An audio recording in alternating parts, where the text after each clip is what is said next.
Porque a gente tem lá na Idade Média, por exemplo, a fé se sobrepõe à razão, né? A gente vai ter lá em Santo Agostinho, por exemplo, depois em Tomás de Aquino, dizendo que eu preciso crer para compreender, mas eu preciso compreender para crer.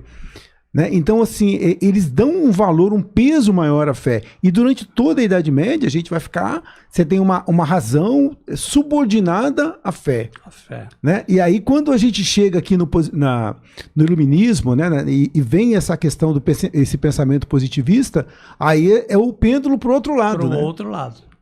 Então, aí a gente tem a antítese, né, que vai dizer, não, esquece isso, o que importa... É a razão, né? É a ciência. E aí a gente vai... E hoje a gente está tentando chegar numa síntese, né, Ricardo? Isso. E se a gente for fazer um exercício assim no tempo histórico, se a gente voltar lá no começo do século XX, ainda a ciência, entre o século XIX e XX, a ciência era tida como dona da verdade. Havia o que então que a gente chama de cientificismo, né? Ou um dogmatismo científico. Só que as descobertas modernas vieram a colocar essas afirmações que às vezes cria esse dogmatismo científico em xeque.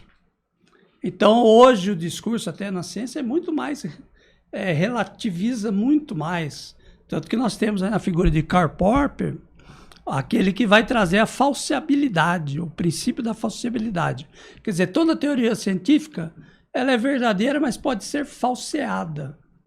Então, a caixa do conhecimento da ciência, ela vai colocando coisas novas.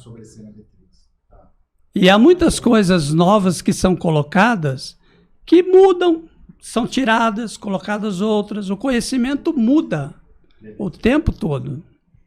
E a realidade é mais ampla do que comporta a caixa da ciência, que são os assuntos que a filosofia traz, que a religião traz, que a parapsicologia traz, os fenômenos espirituais suscitam em nós explicação. Então, assim, o que está dentro da caixa da ciência tem grande chance, com certeza, de ser verdadeiro, mas não é toda a verdade. E quando a pessoa afirma que a ciência é dona de toda a verdade, ela está praticando um dogmatismo científico, né?